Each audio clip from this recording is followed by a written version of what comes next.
agulumizibwenga atendezebwenga ayobwenga ekitiibwa amanga gonna agamusinzenga mu nnimi zaago kw'otadde obuwangiro obwago kibeerenga weewaawo era kibeerenga weewaawo. Muli mutya bakatonda bannange kubanga gwandaba oli katonda era keekadde osobola okufuuka katonda eyeetengeredde nga togoberera katonda ali ebweru wa yeekaalu yo kubanga nabagamba katonda atuula wano eno ye tuzze tugoberera bakatonda b'abalala ne tukomekkereza nga tutonzeewo embeera embi. Buli kimu kyonna kyonna ky'olaba ku nsi fe abazze bakitondawo. Embeera gy'oyitamu gwandaba gwazza agitondawo. Okubonaabona kw'ozooyitamu ye ggwe yakutondawo. Oyo gw'olaba eyeeyagala yaddizibwa kweyagala kubanga yatondawo kwagala, yatondawo kweyagala, yatondawo ssanyu. Gwe wenna wenna ali mu kungoberera kimanye oli katonda, oli wa ddembe okutondawo ebibi mu bulamu bwo naye nga ky'olina okumanya ky'osiga ky'okungula. Navuddeyo nangamba I hear katonda munnange you people bambi naye kennyini teyeemanyi naye nga ffe abajjukanya twajja tubajjukize nti gw'onoonya atudde mu ggwe. Twajja tubajjukize muzze mubuzaabuzibwa nti mwajja kukolera ggulu. Ky'olina omumanya byonna bitudde mu ggwe. Bonna obwasse wamala bonna buli mu ggwe.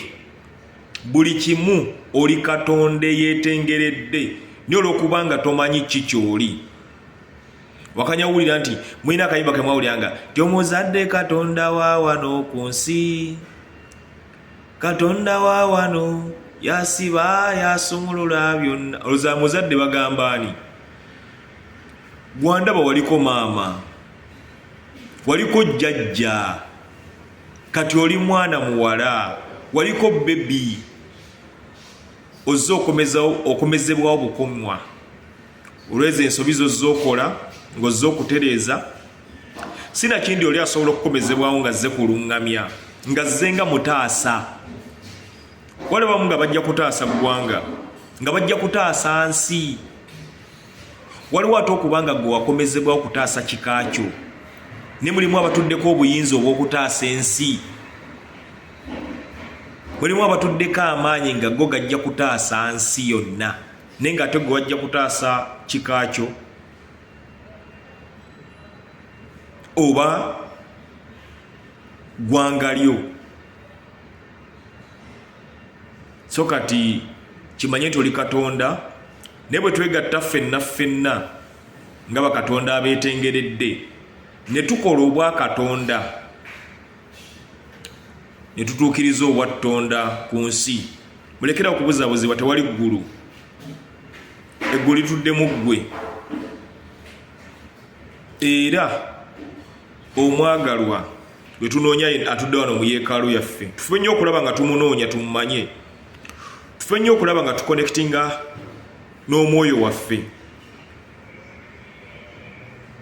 ng'otegedde ennyota gye wajjirako.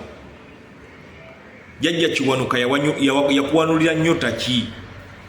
Kubanga yawanula bwe wali owangibwa kuba kitaawe yawanga omwoyo ogwo. Yakuwangira mu nnyota ki? Wajjira muyaani?